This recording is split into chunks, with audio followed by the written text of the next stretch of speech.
Well return people రైటింగే కదా problem బేసిక్గా. ఇక్కడ రైటింగ్ లో కరెక్ట్ గా లేకపోతే మనం అక్కడ ఎంత లేజీగా ఉంటే దాని డ్యామేజ్ అంత బిగ్గర్గా తయారవుతుంది లోపలికి వెళ్ళే కొద్దీ.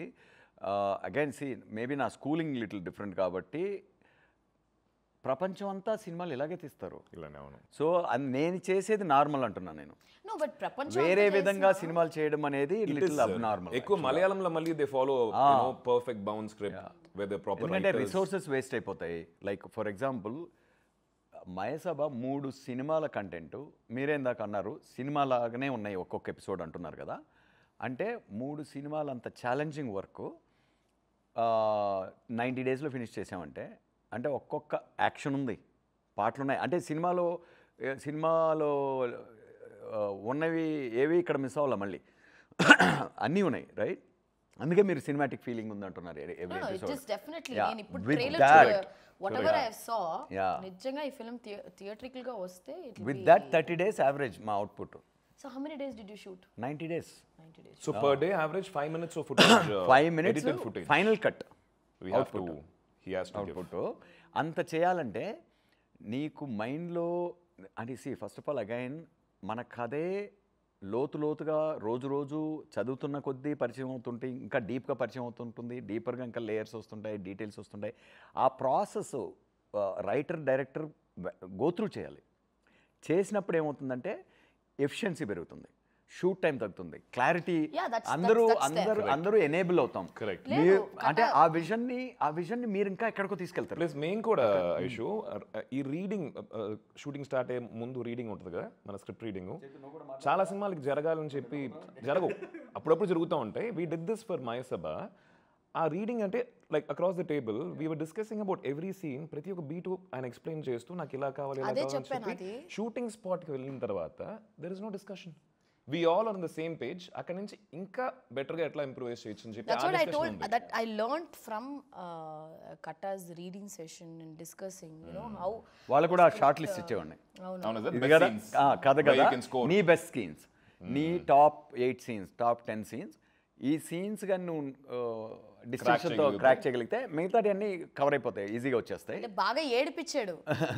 I cried a lot. I mean the scenes are written like that. Republic లో అండ్ ఐ షుడ్ పిక్ చేయడానికి ఒకటే రీజన్ రిపబ్లిక్ మెయిన్లీ చేతిన ఒక్క క్రూషియల్ సీన్ ఉంటుంది. అంటే brutally raped and battered girl హాస్పిటల్లో ఉన్నప్పుడు again the collector himself is her lover also. తనే మొత్తం డిస్ట్రిక్ట్ కేర్ చేసుకుని ఆ మూమెంట్ అనేది. And again like how it's A for me నాకు అది సిమిలేట్ టు ద సొసైటీ బేసిక్గా దట్ క్యారెక్టర్ ఇట్ సెల్ఫ్. ఆ పెయిన్ని దీన్ని అంటే చామింగ్గా యూఎస్ నుంచి వచ్చింది కానీ నాకు ఆ పోర్షన్ కాదు ఇంపార్టెంట్, నాకు ఈ పోర్షన్ ఇంపార్టెంట్. ఆ మిర్రర్ సీన్, హాస్పిటల్ సీను నేను అలా షార్ట్ లిస్ట్ చేసుకుంటా. క్యాస్టింగ్ చేయాలనుకో ఫస్ట్ ఈ వైటల్స్ ఉంటాయి కదా, మెయిన్ వైటల్ ఎలిమెంట్స్ క్రాక్ చేస్తుందా అని చూసుకొని అది కన్విన్స్ అయిపోతే మిగిలిన బ్యాక్ వర్క్ చేసుకోవచ్చు, రివర్స్ వర్క్ చేసుకో. గ్లామరస్గా కనిపించాలి, ఇక్కడ బాగా అట్రాక్టివ్గా ఉండాలి, ఇట్లాంటివన్నీ రివర్స్ వర్క్ చేసుకుంటే any good actor will mould in to that the needs of the rest of it, right? So that was this thing where your kinds don't need any audition or anything. Mande kaka motta nunchi compliment okay ikkada audition lo seat geluchukunna ayina ma reddy garu okare audition chesaru audition chesaru and audition endante he took the scenes and he wanted him to be in a certain way physically. So Chaitanya is like, you can see, right, very thin and lover boy kind of an image, but deentlo koncham oka maturity undali. So scene ichi he went back for 2 weeks, he put on some weight, he bulked up, he came back and కొడేసాడు. Serious topic నచ్చట్లేదు, కొంచెం ఏదో fun గా మాట్లాడదాం. ఏం కావాలి? Food వస్తేనే fun రావట్లా. ఒక చిప్ తిను ఫన్నీగా. చిప్పును పన్నీగా అది ఏం తెలుసు చెప్పాడు ఐషు, నువ్వు హైదరాబాద్కి వచ్చావు కదా, నువ్వు ఇంటికి రా, నువ్వు చెన్నైలో ఎంత బాగా చూసుకున్నావు, హైదరాబాద్ లో ఎలా చూసుకున్నావు, చెన్నైలో ఏమేమి పెట్టాను అడుగు. చెన్నైలోనా సార్ ఒక రెస్టారెంట్ లో ఉన్న మెనూ అంతా పెట్టింది స్వామి అని ఒక రెస్టారెంట్ చెప్పింది దేవాసరితోనా తీసుకురండి కూర్చొని ఒక రెస్టారెంట్ లో ఎంతమంది వెయిటర్లు ఉంటారు, ఒక 8-10 మంది ఉంటారు, బిజీ రెస్టారెంట్. పొన్నుస్వామి తెలుసు కదా, అవునవును, అవును. చెన్నైలో రాయపేట. పొన్నుస్వామి. పిచ్చాకలుగా ఉన్నాం, గిబ్బింగ్ అయిపోయింది. ఆ ముందు రోజు అట్లా లేట్గా హ్యాంగ్ అవుట్ చేసి పొద్దున్నే బ్రేక్ఫాస్ట్ కూడా లేదు. అర్థమైంది సార్. అంటే ఎలా ఉందంటే నిప్పులు అనమా, కడుపు అంతా నిప్పులు కొలిమి. బా ఫుల్ పిచ్చాకలుగా ఉంది, పోయి తినతారా అంటే ఓకే, ఒక బిర్యానీ బదులు 2 బిర్యానీలు ఆర్డర్ చేస్తాం, ఇంకో ఎక్స్ట్రా కర్రీ ఆర్డర్ చేస్తాం కదా అనుకుంటాం. మన మ్యాక్సిమం కెపాసిటీ. ఇక్కడ కూర్చుంది, ఇలా ఉంది టేబుల్, ఇది మా టేబుల్. ఆ 4 టేబుల్స్ అన్నీ ఒక నాకు తెలిసి ఒక 20 టేబుల్స్ ఉంటాయి. 10 మంది వెయిటర్స్ బిజీ తిరుగుతారు. 10 మందికి ఈ 2 వెయిటర్ అన్నా తలకాయ బిర్యానీ, అన్నా ఈ బిర్యానీ. మెనూ కూడా నాన్ వెజ్ వెరైటీస్ ఎలా ఉన్నాయంటే famous for that. They'll come and show you the meat also. Yeah. In fact, yeah. No, they used to. I కాదు, don't know. చేప, రొయ్య, మటన్, అంటే వాళ్ళు ఏమేమి వండుతున్నారో కిచెన్లో అన్నీ ఇలా ఇలా పేర్ చేసి, సార్ మీకు ఏమైనా ఎక్స్ట్రా టేబుల్ కావాలా, మీరిద్దరే. మధ్య Kiran is also director partner for this show, తెలుసు కదా, For my director Sabha, partner. And అలా పెడితే ఇక్కడికి వచ్చి ఇంత పెద్ద కాదు అలా పెడితే ఇక్కడ ఇంత పెద్ద టేబుల్ ఏమీ పెట్టాలి. నువ్వు అర్థం చేసుకోవాలా, అంటే ఫుడ్ పెట్టి టార్చర్ చేసావు కాబట్టి ఆయన ఫుడ్ పెట్టకుండా టార్చర్ చేస్తాడు. లేదా షో ఫుడ్ ఇప్పుడు దిగుతుంది, నువ్వు ఎలా తెప్పించావు ఫుడ్, కిచెన్ నుంచి ఎలా తెప్పించావు, నీకు ఇలా ఇప్పుడు మేము రిపబ్లిక్ చేసినప్పుడు డైలీ నాటుకోడి అండ్ సంగటి మీకు పెట్టారా? డైలీయా? డైలీ ఉండేది. నీకు పెట్టారా? నాకు పెట్టలా. సార్ ఒకవేళ సార్ ఎందుకు కమిట్ అవ్వట్లేదు, మనకు పెట్టలేదు కాబట్టి పెట్టలేదు. ఉండింది కదా ప్రొడక్షన్ లో, రోజు అడిగితే పెట్టేవాళ్ళు. ఎక్కడ షూట్ చేస్తారు? నీకు అడగకుండా పెట్టారు. మేము అన్ని చోట్ల లైక్ రామోజీలో చేసాం ఫిల్మ్స్, అదే ఇక్కడ అంటే I don't know the exact location. Usual గా మనం అవుట్డోర్ వెళ్ళి ఆ ఊర్ల దగ్గర షూట్ చేస్తున్నప్పుడు రాగి సంగటి అది నాకు అలవాటు ఉంటుంది. అవును సార్. నేను విలేజెస్కి వెళ్ళాను అనుకో, ఆ లోకల్ ఫిష్ కర్రీస్ అయితే అన్ని ఇన్ఫ్యాక్ట్ ఆ విలేజ్ సైడ్ వెళ్ళానంటే ముందు ఫస్ట్ మీల్ టు మీల్ మధ్యలో వేపల నోట్లో పెట్టుకొని తిరుగుతుంటాను నేను బేసిక్గా. ఎనీథింగ్ అది ఆ క్రేవింగ్ వస్తుంది.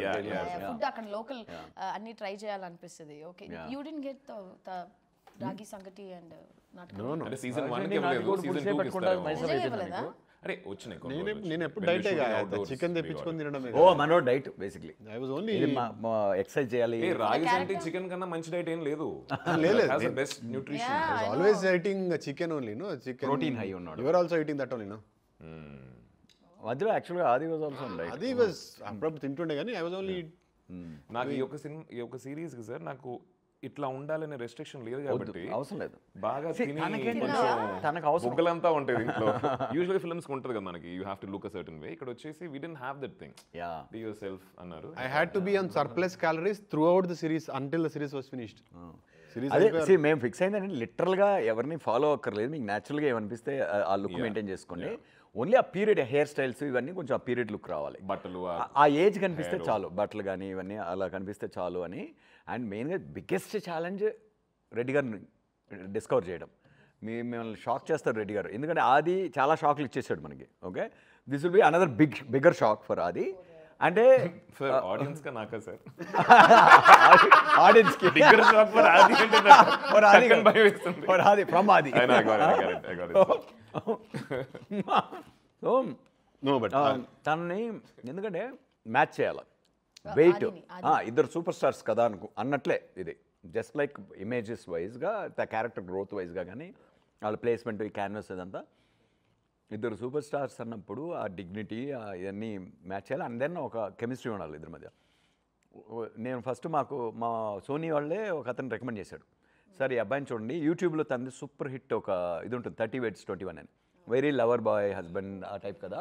ఇదే ఇంతకన్నా సన్నగా ఉంటాడు దానిలో. ఇంకా చూస్తే అది చూపించారు. నేను ఏమన్నా మత్తుందా మీకు, ఇలా ఎలకలాగా సారీ ఫర్ దట్. ఏంటి నువ్వు షాక్ అవుతావు, నా ఇమాజినేషన్ ఏంటి, మీ రికమెండేషన్ ఏంటి అని కొంచెం సర్ప్రైజ్ అయ్యి సరే కొద్దిసేపు చూసా. అరే సూపర్ యాక్టర్ అయితే మంచి యాక్టర్ ఉన్నాడు, మంచి సెన్సిబిలిటీస్ ఉన్నాయి, కళ్ళు బాగున్నాయి, వాయిస్ బాగుంది. దాంతో కొంచెం మరి ఫిజికల్ ట్రాన్స్ఫర్మేషన్, మంచి యాక్టర్ అయితే దేనిలోకైనా ఒదిగిపోతాడన్న నమ్మకం ఎప్పుడు కూడా. అండ్ అదే టైప్ కాస్ట్ చేయకూడదు. మంచి యాక్టర్ని ఛాలెంజ్ చేస్తూ పోవాలి ఎప్పుడు, రైట్? సో ఛాలెంజ్ చేసే పొటెన్షియల్ అయితే ఉంది తన్ని. He has to be given an opportunity అని ఆడిషన్కి పిలవమని చెప్పండి అని అది నాకు ఈ డౌట్లు అయితే ఉన్నాయని ఎక్స్ప్రెస్ చేసేసా తనతో. సార్ అది నాకు ఒక టూ డేస్ క్యారెక్టర్ గురించి చెప్పగానే ఒక 2 weeks టైం ఇవ్వండి సార్ అని చెప్పి ఏ సీన్ ఆడిషన్ చేయాలో ఆ సీన్ వచ్చాము. That's one of the extremely vital explosive scene on the screen. 8th episodeలో వస్తుంది అది. వీళ్ళిద్దరి మధ్య 2 weeks తీసుకొని దిస్ థింగ్ కొంచెం ముషు అన్నీ మార్చుకొని హెయిర్ స్టైల్ అన్నీ కొంచెం హెయిర్ పెంచుకొని ఇలా వచ్చాడు. ఐ థింక్ ఈ వెయిట్లో ఉన్నాడు అటు, కొంచెం ఈ వెయిట్లో ఉన్నాడు. కొంచెం కాస్ట్యూమ్ కూడా కొంచెం వైట్ షర్ట్ అట్లా వేసుకొని వచ్చాడు. ప్రాసెస్ చూడు, కాదు ఐషు, ఆడిషన్స్ ఎంత హెల్ప్ అవుతాయో చెప్తాను నీకు తర్వాత. రీడింగ్స్ గురించి వీటి గురించి వద్దాము. అక్రాస్ ద టేబుల్ నాకు మైండ్లో నేను స్క్రిప్ట్ రాసినప్పుడు ఎలా ఉన్నిందంటే, నాయుడు లోపలికి ఎంటర్ అయినప్పుడు తను ఒక ప్రాబ్లంతో వస్తాడు. ఆ ప్రాబ్లంతో వస్తే తను నించొని దీని మీదకి అరుస్తుంటాడు, రైట్? ఏంటంటే ఇదే అది అని చెప్పి తిని కూర్చోన్నాడు. కూర్చుంటే కొంత ఒక రకంగా హీటెడ్గా జరుగుతుంది ఇద్దరి మధ్య కన్వర్జేషన్. జరిగాక కొంచెం అఫెన్సివ్గా మాట్లాడినట్టుంటే సరే కూర్చోనాడు అని చెప్పేసి కూర్చొని మామూలుగా ఇక్కడ నుంచి మళ్ళీ కన్ఫ్రంటేషన్ పెరుగుతూ పోతుంది.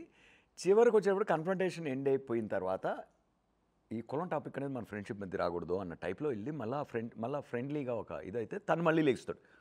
అది మళ్ళీ లేచి సంథింగ్ లైక్ ఆ జిల్లాల గురించి మాట్లాడదాం, నా జిల్లా అని డైనమిక్స్, ఏది పవర్ డైనమిక్స్ అంటారు కదా ఒక సీన్లో. అది తన చివరిలో లేసేదాన్ని ఎక్కడో మధ్యలో ఒక డైలాగ్లో ఒక స్ప్రింగ్ ఫీల్ అయ్యాడు.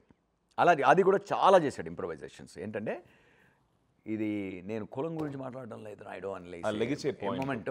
అండ్ ఆ మూమెంట్లో ఈవెన్ ఆది మీద నేను కెమెరా పెట్టినా కూడా ఆది ఇలా చూస్తుంటే there is a beauty in this shot, there is a beauty in this shot, right? So now he define the shot with that expression. అది కూడా రిక్వెస్ట్ సార్ నాకు ఇలా అనిపిస్తే ఇలా మీరు చెప్పినట్టు కాదు, నాకు ఎలా అనిపిస్తే అలా చేయండి. అదే కదా స్వామి, నేను అందరిలాగా యాక్ట్ చేయలేను, అందరిలా ఫీల్ అవ్వలేను కదా, నీకేమనిపిస్తే అది చేయను. కానీ అలా లెగిసాడు అది చెప్పగానే ఎంఎస్ఆర్ అండ్ ఇంకేంటి మనోడికి టైం ఉంది ఎలాగో. నువ్వు ఎలా ఆడిషన్ చేసి కాకముంటే వచ్చిందా నీకు? అవును, ఆడిషన్ చేశా, 2 ఆడిషన్స్ చేశా. So one of my favourite films. So what happened, Vetrimaaran sir వచ్చి కాకముంటే Vetrimaaran sir production Dhanush and Vetrimaaran production. I was too young అప్పుడు, 21. సో అండ్ దెన్ ఒక ఇద్దరు పిల్లలకి తల్లిగా ఉండాలి అండ్ అక్కడ I have to look like that women. నీకు ఆస్పిరేషన్ ఉండేదా యాక్టర్ అవ్వాలని? హీరోల వాళ్ళ మీద యాక్టర్ అవ్వాలని ఉండేది? నన్ను ట్రిగర్ చేసింది అనమాట. నాకు నిజంగా చాలా ఒక పెద్ద హీరోయిన్ అయిపోవాలి అలాంటి అంతా ఏమి లేదు. చాలా ప్లెయిన్ గా వచ్చాను, ఏది ఎక్స్పెక్ట్ చేయకుండా వచ్చాను. But the things I faced, 300 కొట్టారు అంటే నేను ఫేస్ చేసినవి ఇప్పుడు జస్ట్ 300 నాట్ అవుట్ దగ్గరికి వచ్చావు. చాలా నెక్స్ట్ ఎక్కడికి వెళ్తావు? 1000 అంతా ఎక్స్పెక్ట్ చేయట్లేదు, 300 కొట్టేసి వెళ్ళిపోయారు. ఈ రేంజ్ లో సెటిల్ అయితే చాలు. భాగ్యం ఎవ్రీ ఫిల్మ్ భాగ్యంకి ఒక 300 చేస్తే చాలు. 300 కూడా భాగ్యమేలే. సో